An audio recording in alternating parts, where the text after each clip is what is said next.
जय हिंद मेरे प्यारे साथियों, स्वागत है आप सभी का Shashank defence academy YouTube channel पर। हमारे दिन की तरह फिर से लाइव है आप सभी के बीच में सुबह 7 बजे मॉक टेस्टों के घमासान युद्ध में।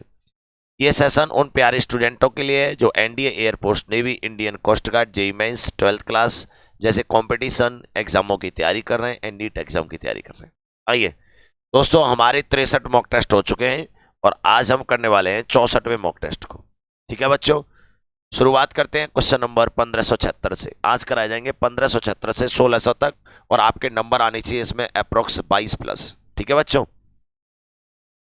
करिए बच्चों इस क्वेश्चन को, करिए, करो बच्चों इस क्वेश्चन को।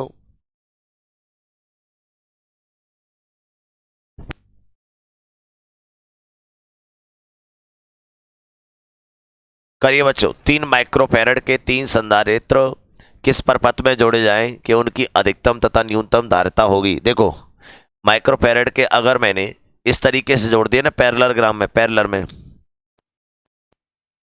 अगर मैंने इनको पैरेलल में जोड़ दिया तो यहां पे मैक्सिमम मिलेगा बच्चों, और यहां मिल जाएगा 3 + 3 + 3 बोले तो 9 माइक्रोफैरड। और यदि मैंने इनको सीरीज में जोड़ दिया तो बच्चों यहां मिलेगा 3/3 यानी C/N। तो आ जाएगा बच्चों 1 माइक्रोफैरड।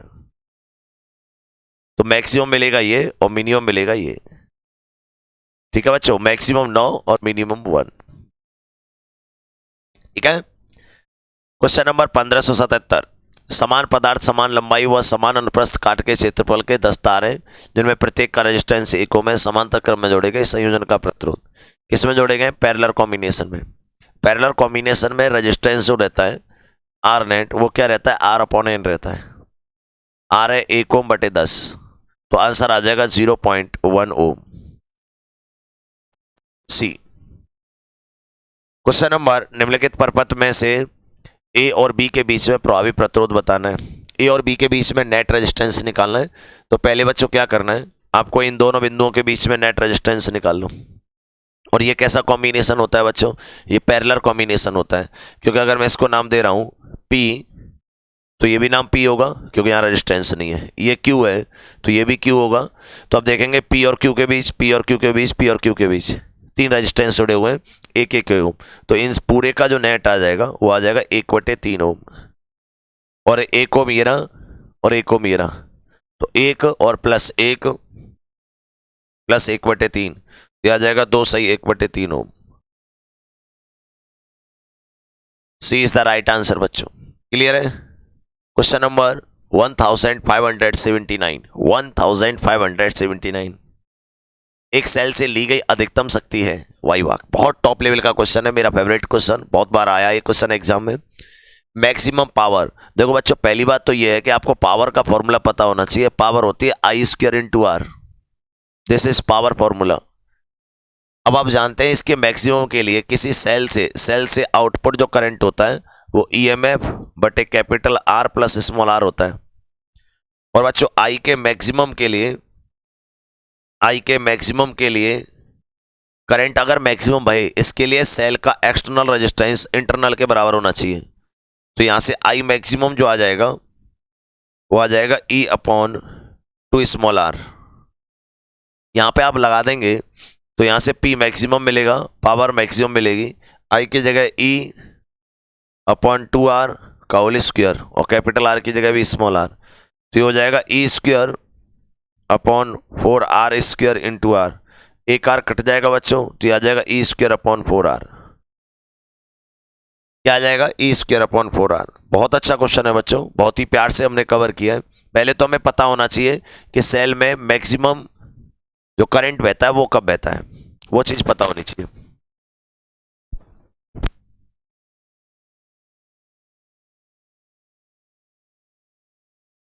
नेक्स्ट क्वेश्चन बच्चों, क्वेश्चन नंबर 1580।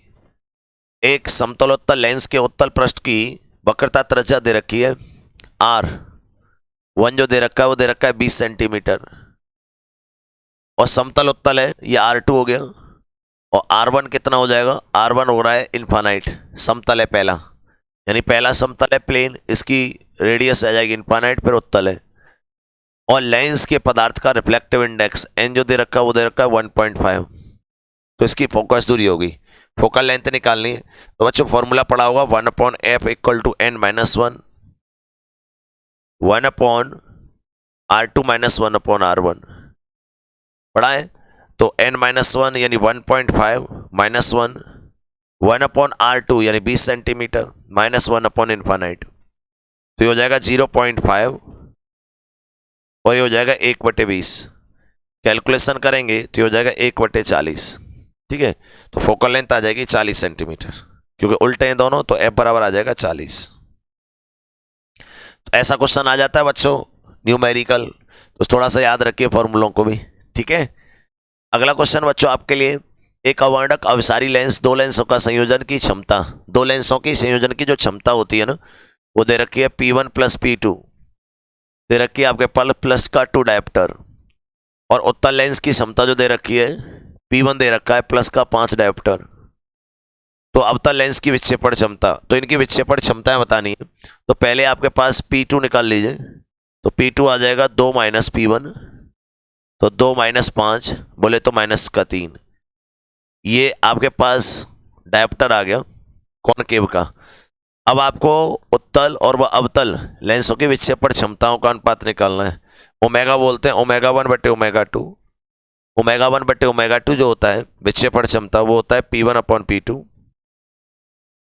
तो माइनस P1 की वैल्यू कितनी दे रखी है बच्चों, P1 की वैल्यू दे रखी है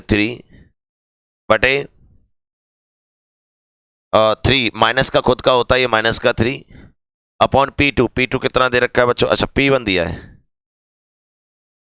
P1 ऑप्शन है फिर इसमें, हाँ 3:5 ऑप्शन तो है, ठीक है। तो बच्चों P2 कितना आ रहा है माइनस का 3, P2 हाँ विक्षेपण उल्टा लगा रहे हैं हम, ये बात ये भी तो मिस्टेक हो रही है बच्चों। विक्षेपण जो क्षमता होती है ना वो पावर के उल्टा होती है बच्चों, विक्षेपण क्षमता क्या होती है, पावर के उल्टे होती है।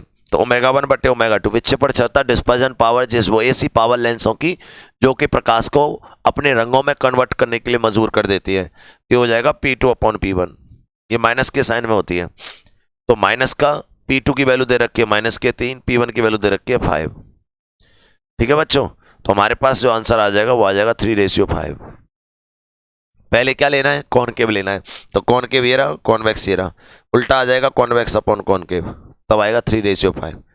बढ़िया क्वेश्चन है बच्चों, ऐसे क्वेश्चन ध्यान रखने चाहिए, क्वेश्चन को समझो।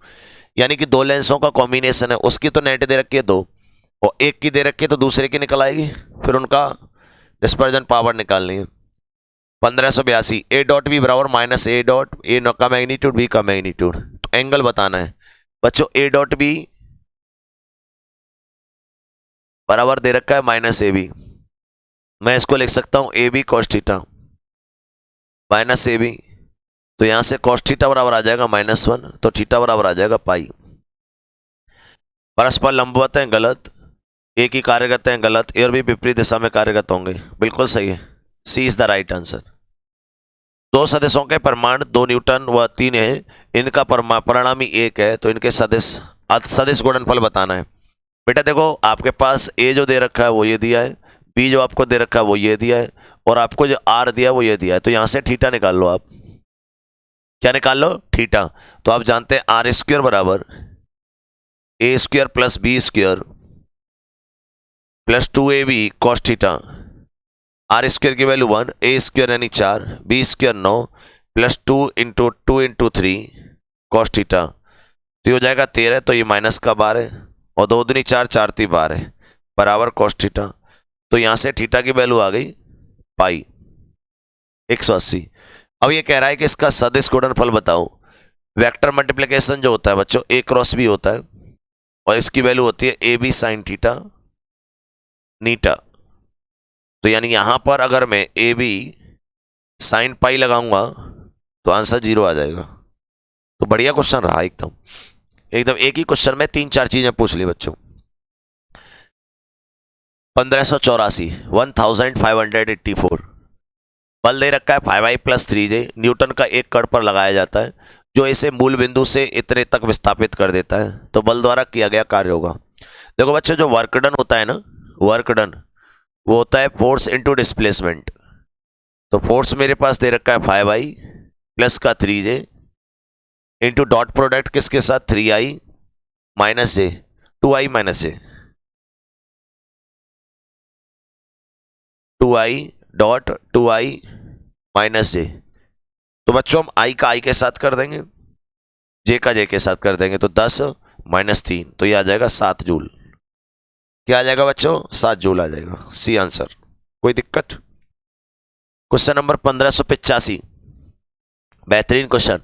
ए और बी दो सदस्य हैं जिनके बीच का कोण थीटा है, तो थीटा की वैल्यू बतानी है। आपके पास ये मटेरियल दे रखा है, कर सकते हैं आप।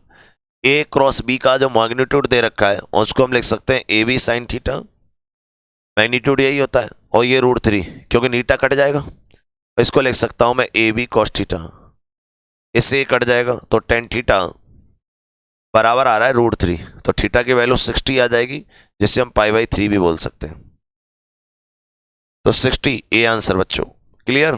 Question number 1586, 1586 1586 question. यदि किसी बिंदु पर कार्यरत विभिन्न परमाणुओं के n बलों के बिंदु पर, ध्यान दीजिए पहले, परमाणुओं के बलों का मान शून्य है तो n का मान, देखो बच्चों तीन बल जो है, न्यूनतम तीन बल आपस में मिलकर 0 हो सकते हैं, जबकि बीच का एंगल 120 डिग्री हो। बीच का एंगल क्या हो? 120 डिग्री। तो यानी ये तीन बल जो हैं, यानी F1, F2 और F3, ये आपस में एक दूसरे पर कनेक्ट होकर 0 हो सकते हैं। यदि किसी बिंदु पर कार्यरत विभिन्न परमाणुओं के, अलग अलग परमाणु के, बच्चा ये भी क्वेश्चन है इसमें तो एक ही परमाणु के होते हैं, इसने कहा है विभिन्न परमाणुओं के, डिफरेंट मैग्नीट्यूड के n बलों के परिणामी बल का मान शून्य है। ठीक है, तो n का मान होगा, इसने कहा है विभिन्न यानी डिफरेंट मैग्नीट्यूड चाहिए, इसमें तो समान होते हैं, ये सभी समान होते हैं बच्चा, ये सभी क्या होते हैं? समान। लेकिन डिफरेंट मैग्नीट्यूड में भी हो सकता है क्या ऐसा? एक बार देख लेते हैं। हाँ हो सकता है। देखो बच्चों कैसे हो सकता है, एक ये वेक्टर है, एक ये वेक्टर है, ठीक है, ये मैं ले लिया 3 न्यूटन, ये मैं ले लिया 4 न्यूटन, तो इनका नेट जो आ जाएगा, और एक इधर लगा दो 5 न्यूटन, ध्यान दीजिएगा। ठीक है, अगर मैं इसका नेट निकालूंगा तो इसका नेट इधर आ जाएगा 5 न्यूटन, और ये 5 न्यूटन को कट मार देगा, तो डिफरेंट मैग्नीट्यूड के भी आपके पास जो नेट आ सकता है, यानी एफ नेट जो आ जाएगा यहाँ पे, वो क्या आ जाएगा? 0 आ जाएगा। बिल्कुल सही है, इसका भी आंसर 3 ही आ रहा है।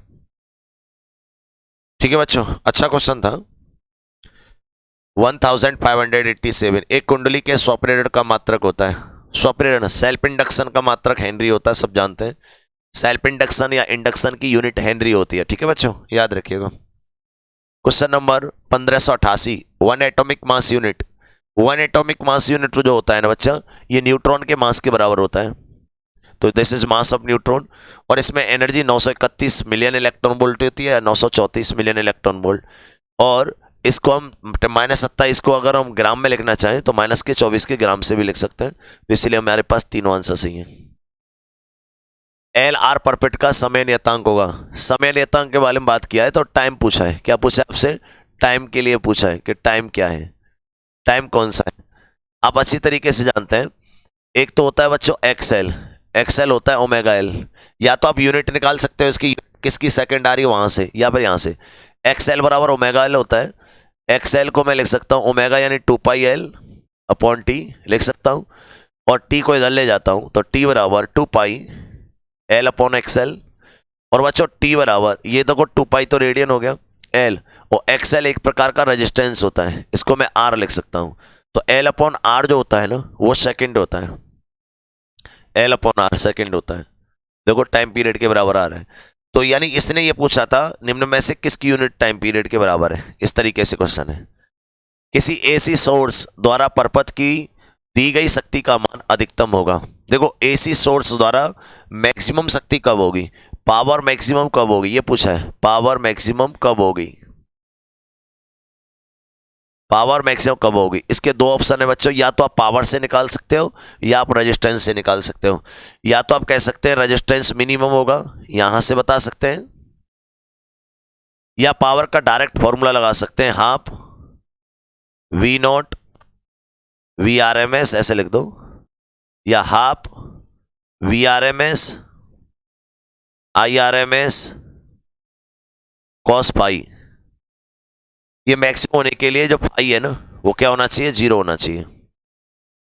या तो आप यहां से बता सकते हैं या आर के मिनिमम, ये भी ऑप्शन आ सकता है ना, आर के मिनिमम। और आर मिनिमम, आर की जो वैल्यू होती है ना वो होती है जेड, इंपिडेंस जेड बोलते हैं इसको, जेड। इसको जेड बोल दो तो बेटर है बच्चा, इसको जेड बोल दो रेजिस्टेंस को तो बेटर है। तो जेड क्या होना चाहिए, मिनिमम।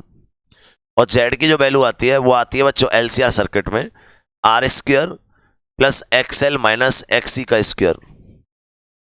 और आप चाहते हैं कि यह मिनिमम हो तो इसके लिए एक्सएल बराबर एक्सी होना चाहिए, या तो एप्सॉन ऐसे मिल सकता है। तो एक्सएल बराबर एक्सी, ये रहा, इसे हम एक्सएल बोलते हैं और ये एक्सी होता है। एक्सएल जो होता है वो होता है ओमेगा एल और एक्सी 1/ओमेगा सी। क्वेश्चन नंबर 1591, चित्र में ए और बी के बीच में प्रभावी धारिता होगी। ए और बी के बीच में नेट कैपेसिटेंस बताना है। तो ये बीच स्टोन की तरह तो नहीं बन रहा है, लेकिन आप देख पा रहे होंगे ये दोनों किसमें, सीरीज में। सीरीज में तो आंसर 2C। ये भी दोनों किसमें बच्चा, सीरीज में, आंसर 2C। और 2C, C और C तीनों पैरेलल में, तो आंसर आ जाएगा 2C + C + 2C, आंसर आ जाएगा बच्चों 5C। ऐसे सिंपल क्वेश्चन भी आ जाते हैं जिसको आपको थोड़ा ध्यान रखना चाहिए। ठीक है बच्चों, बढ़िया क्वेश्चन है। क्वेश्चन नंबर 1592, 1592, समान व्यास के दो तार जिनका प्रतिरोध दे रखा है ρ1 ρ2 एवं लंबाइयां L1 L2 श्रेणी क्रम में जोड़े गए तो संयोजन का तुल्य प्रतिरोध होगा। पहले तो आपको यह पता चलना चाहिए कि सीरीज कॉम्बिनेशन में जो हम नेट रेजिस्टेंस निकालते हैं ना बच्चा, आर नेट, उसकी वैल्यू आती है R1 + R2। अब ये सीरीज में जोड़े गए तो R1 होगा ρ1 L upon area A1 plus ρ2 L upon area A2। अलग अलग दे रखे हैं ना, समान व्यास के, समान व्यास के। अच्छा ठीक है, तो A1 बराबर A2 हो जाएगा, समान व्यास के। और लंबाइयां देखते हैं एक से ऐसी है कि नहीं, एवं जिनके प्रतिरोध ρ1 ρ2 और लंबाइयां L1 L2। तो लंबाइयां L1 L2 है और डायमीटर सेम है तो दोनों का एरिया सेम आ जाएगा। समझ गए ना, क्योंकि रेजिस्टेंस जो होता है ρL अपॉन एरिया होता है। एक तो रजिस्टेबिलिटी अलग है, लेंथ अलग है, एरिया सेम है। लेकिन एरिया सेम है इस तरीके से, एक तो वायर ऐसा ले लिया, दूसरा वायर ऐसा ले लिया, ये कंडीशन है। तो बच्चों इसकी जो लंबाई हो जाएगी नेट की वो हम कैसे लगाएंगे, रो नेट क्या निकालना है, तुल्य प्रतिरोधकता, रो नेट निकालना है, रो नेट। और लेंथ की जगह आ जाएगा L1 + L2 अपॉन एरिया की जगह ए आ जाएगा। और ये भी तो ρL अपॉन एरिया लगेगा, तो यहां से हम एरिया को कट कर सकते हैं। तो यहां से जो रो नेट आ जाएगा वो आ जाएगा ρ1 A1 L1 plus ρ2 L2 upon L1 + L2, ये आ जाएगा बच्चों। तो ρ1 L1 upon ρ2 L2 upon L1 + L2। बहुत बढ़िया क्वेश्चन है, वही चीज हमने काम किया है जो हमने क्वेश्चन में दिया है। क्वेश्चन नंबर 1593, ठीक है। क्वेश्चन बहुत अच्छा है कि 100 ओम के 4 रेजिस्टेंस है वर्गाकार रूप में जोड़े गए, वे कण के स्तरों पर प्रभावी प्रतिरोध होगा। ये आपके पास ये कंडीशन है, 100 ओम है, रेजिस्टेंस कितना दे रखा है, प्रत्येक 100 ओम दे रखा है। हम आर ले लेते हैं, ये हमारे पास आर दिया, ये हमारे पास आर दिया, ये हमारे पास आर है, ये हमारे पास आर है। अब बच्चों करना क्या है, आपको इन दोनों बिंदुओं के बीच में नेट रेजिस्टेंस निकालना है।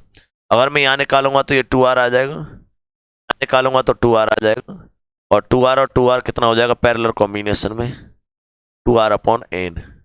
तो बच्चों ये आ जाएगा 2R और N की संख्या कितनी है 2, तो आ जाएगा R। तो रेजिस्टेंस 100 ओम ही रहेगा बच्चा, समझे। ये सीरीज में 200 ओम, ये सीरीज में 200 ओम, 200 200 पैरेलल में आ जाएगा 100 ओम। क्वेश्चन नंबर 1594, आज की क्लास का नहीं संपूर्ण मॉक टेस्ट का सबसे टॉप लेवल का मॉक टेस्ट है अभी तक जो हुए उनमें। दिए गए प्रपत्र में 2 में प्रभावी धारता होगी, धारा होगी करंट। यहां पे आपको करंट निकालना है, करंट निकालना है बच्चों यहां पे, यानी धारा आई निकालनी है। ठीक है भाइयों, अब क्या करना है, पहले तो आप यहां से करंट देखो, इन दोनों के अकॉर्डिंग करंट अगर हम देखें, यहां से करंट I1 पास हो रहा है और यहां से करंट अगर I2 पास हो रहा है, तो देखते हैं क्या होता है। देखो अगर मैं I1 को देखूंगा तो I1 आ रहा है V/R, तो बोले तो 2 एम्पियर। तो मेरे भाई जब 2 एम्पियर यहां से आ रहा है तो 2 ही एम्पियर यहां से जाएगा और 2 एम्पियर, क्योंकि जितना करंट बैटरी देगी उतना करंट ले लेगी, तो यानी करंट इसके अकॉर्डिंग इधर नहीं गया। ठीक है, इसी प्रकार यहां पे देखोगे ये I2 है, तो I2 यहां पे जा रहा है, तो I2 ही यहां चला जाएगा और यहां पे कोई करंट नहीं बहेगा। I बराबर क्या रहेगा, 0, क्योंकि जितना करंट इसने दिया वो इनपुट हो गया, जितना इनपुट था उतना ही आउटपुट लिया, जितना निवेशी हुआ उतना निर्गत हुआ, निवेशी निर्गत इनपुट आउटपुट बराबर, तो यहां से कोई करंट नहीं बहेगा। स्मार्ट। क्वेश्चन नंबर 1595, एक कण का बल F बराबर दे रखा है, वेलोसिटी दे रखी है, कण में तात्क्षणिक शक्ति होगी। देखो बच्चों, जो पावर का फॉर्मूला होता है ना वो F इंटू वी होता है, तो आप कर सकते हैं I का I के साथ, J का J के साथ और K का K के साथ। I का I के साथ करोगे तो 20 छिक्के 6 दूनी 12 120 माइनस 15 चौक 60 और 3 का माइनस 5 15, तो बच्चों ये 60 में से 15 गए तो 45 आ रहा है जूल पर सेकेंड, 45 जूल पर सेकेंड। बंबई। सिंपल क्वेश्चन है, ऐसे क्वेश्चनों को ध्यान रखा करो। क्वेश्चन नंबर अगला 1596, आपको दे रखा है a plus B cross a minus B. देखो ये क्वेश्चन में आपको तरीके से करना है, SI तो डिटर्मिनेंट और मैट्रिक्स में आता है मैथ में, और इसी तरीके से यहाँ पे फिजिक्स में एक्सप्लेन किया गया है आपको। बच्चों क्या करना है, a का a से गुणा, फिर बच्चों करना है a का b से गुणा, फिर बच्चों इस b का करना है a के साथ, और बच्चों b का b के साथ करना है। बच्चों I dot I 0, I cross I 0 होता है, यानी उसका उसी में गुणा करोगे तो 0 आएगा, तो ये 0 आ जाएगा, ये भी 0 आ जाएगा। बच्चा ये तो मैं इसको लिख सकता हूं माइनस, अभी तो एक और लाइन लिख देते हैं, a cross b plus b cross a, ये आपके पास दिया है। अपन इस a क्रॉस b को क्या लिख सकता है, b क्रॉस a लिख सकता है, प्लस ये भी हम b क्रॉस a लिख सकते हैं, तो ये हो जाएगा 2b क्रॉस a, डबल हो जाएगा, तो ये आएगा बच्चों answer 2b cross a, Delhi. ठीक है भाई। अगला क्वेश्चन 1597, 50 मीटर लंबाई की दो रेलगाड़ी परस्पर विपरीत दिशा में 10 मीटर पर सेकंड और 15 मीटर पर सेकंड से गतिशील हैं, तो वे कितने समय में एक दूसरे को पार करेंगी। बड़ा सिंपल क्वेश्चन होते हैं, सुनो। एक रेलगाड़ी है 15 मीटर लंबी, 15 कितना है 50। दूसरी रेलगाड़ी है बच्चों आपके पास लंबाई ये भी 50 दे रखी है। बच्चों इसकी जो वेलोसिटी दी है ये दे रखी है 10 और इसकी वेलोसिटी दी है ये दे रखी है 15, तो एक दूसरे की हेल्प कर रही है पास करने में, तो रिलेटिव वेलोसिटी क्या आ जाएगी, सापेक्ष वेग आ जाएगा 10 प्लस 15, तो ये हो जाएगा बच्चों 25, और डिस्टेंस टोटल कितनी आ जाएगी 50 प्लस 50, ये हो जाएगा 100। तो टाइम क्या आ जाएगा बच्चों, डिस्टेंस ओवर वेलोसिटी, ऐसे निकालते हैं, तो डिस्टेंस ओवर वेलोसिटी ये आ जाएगा 4 सेकेंड, तो पूरा पार करने में 4 सेकेंड का समय लेंगे और ये दोनों ट्रेन एक दूसरे को पार कर जाएंगे। ठीक है भाई, ऐसे क्वेश्चन को ध्यान रखिएगा। चलो अगला क्वेश्चन बच्चों आपके लिए 1598, एस दे रखा है पर कण का त्वरण बताना है, एक्सेलेरेशन बताना है आपको, एस दिया है, तो इसका ds ओवर dt करिए, तो हो जाएगा 90 स्क्वायर प्लस का 14t प्लस का 14, एक और बार करिए, D square S over D T square, तो हो जाएगा 18t प्लस 14, और इसे हम एक्सेलेरेशन कहते हैं, और t बराबर क्या रखा है 1 सेकेंड रखिए, तो हो जाएगा 18 प्लस 14 32 आ जाएगा, 32 मीटर पर सेकेंड स्क्वायर। यह क्वेश्चन। अगला क्वेश्चन बच्चों 1599, एक नाव 8 किलोमीटर पर आवर की वेलोसिटी से नदी पार करती है, ये सब नदी है और वो पार कर रही है कितने से, 8 से, 8 किलोमीटर पर आवर। यदि नाव के परिणामी वेग, जो परिणामी वेग है ना बच्चा, रिजल्टेड वेलोसिटी, नेट वेलोसिटी जो आ रही है वो इधर आ रही है, वो कितनी आ रही है 10, लेकिन इधर जो नाव की जो वेलोसिटी होगी वो ये होगी, इसके कारण ही तो आ रही, नहीं तो वो सीधा निकल रहा था। ये भी पाइथागोरस लगा दोगे यहाँ पे, तो v का स्क्वायर प्लस 8 का स्क्वायर बराबर 10 का स्क्वायर, तो v स्क्वायर बराबर 100 माइनस 64, तो ये 36, तो v बराबर आ जाएगा 6। ऐसे क्वेश्चन भी आ जाते हैं बच्चों, ध्यान रखना चाहिए। ऐसी रेन के भी आ सकते हैं, छाता के एंगल वगैरह ये सब चीज पूछी जाती है। और ये लास्ट क्वेश्चन आज के मॉक टेस्ट का 1600 एम द्रव्यमान वाला कण v वेग से गतिशील है, यदि 2m द्रव्यमान या किसी स्थिर कण से टकराकर चिपक जाता है तो निकाय का वेग होगा। देखो बच्चा, मोमेंटम कंजर्वेशन, ये स्मॉल m मास का है, इसकी वेलोसिटी v दे रखी है, और ये 2m मास के साथ, ये 2m मास के साथ जाकर चिपक गया, तो इसका जो नेट मास हो जाएगा वो आ जाएगा m प्लस 2m, और इसकी वेलोसिटी v डैश निकालनी है। तो बच्चों स्टार्टिंग में मोमेंटम कंजर्वेशन लॉ लगाओ, तो इसका तो मोमेंटम है नहीं, तो इसका मोमेंटम p1 और इसका मोमेंटम p2 और ये p नेट, तो मोमेंटम कंजर्वेशन लॉ लगा दीजिए, p1 प्लस p2 बराबर p नेट। p1 कितना दे रखा है, m1 v1, m1 की जगह m है, तो m into V plus p2 zero दे रखा है क्योंकि यहाँ पे वेलोसिटी इसकी जीरो है, स्थिर है ये, और p नेट निकालोगे तो m plus 2m into we निकालना है, तो ये हो जाएगा mb बराबर 3mb, तो v बराबर जो हो जाएगा v डैश जो हो जाएगा बच्चा वो आ जाएगा mb ओवर 3m, तो आंसर आ जाएगा v/3। ऐसे क्वेश्चन आ जाते हैं बच्चों, ध्यान रखिएगा। तो ये थे आपका कंप्लीट मॉक टेस्ट हुआ, यहां से आगे का अगला मॉक टेस्ट मिलेगा आपको नेक्स्ट डे यानी कल। तो मेरे दोस्तों, मेरे प्यारे साथियों, आप सभी से मेरा यही कहना है कि यदि आप मेरी तरह इसी प्रकार क्वेश्चनों को समझकर करना चाहते हैं और सिलेक्शन लेना चाहते हैं तो ज्वाइन करें Shashank defence academy, front of ASM polytechnic college, BSc engineering road, Mathura, offline batches. ठीक है, जय हिंद दोस्तों।